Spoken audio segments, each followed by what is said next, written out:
March আমরা এখানে একই ব্যানারে উপস্থিত হয়েছিলাম পবিত্র রমজানে। আমরা আসিয়ান সহ শিশু নির্যাতন ও হত্যার প্রতিবাদে এসেছিলাম এখানে। কিন্তু আমাদের এই আসিয়ার প্রতিবাদ চেয়েছিলাম আমরা চেয়েছিলাম যেন আসিয়া হত্যার একটি দৃষ্টান্তমূলক শাস্তি হোক। কিন্তু দুঃখের সাথে বলছি, তার হত্যার ফাঁসির রায় হলেও তার হত্যার কার্যকর হয়নি। ফলে বারে বারে আমার বোনেরা নির্যাতিত হচ্ছে এবং তাদের জীবন প্রদীপ নিভে যাচ্ছে। সম্মানিত সাংবাদিক বন্ধুগণ, এদেশের বখাটে সন্ত্রাসীরা মনেই করে না এদেশে অপরাধের কোনো বিচার হতে পারে।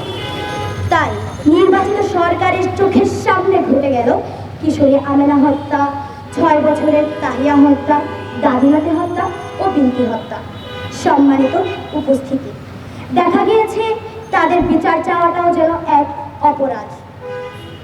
থানায় অভিযোগ নিতে শত তাল বাহানা। আপনাদের মাধ্যমে প্রশ্ন রাখতে চাই, নির্বাচন পরবর্তী এমন বাংলাদেশ কি আমরা চেয়েছিলাম? না, আর কোনো হাইনার কালো থাবা আমরা চাই না। আমরা বাংলাদেশের সবুজ মাঠে, সবুজ বাতাসে, মুক্ত বাতাসে আমরা চলাচল করতে চাই। নিরাপদ স্কুল থেকে ফিরতে চাই, আমাদের অধিকার নিয়ে বাঁচতে চাই, সকল অপরাধীর দৃষ্টান্তমূলক শাস্তি চাই। ইনকিলাব জিন্দাবাদ। ধন্যবাদ। আসসালামু আলাইকুম।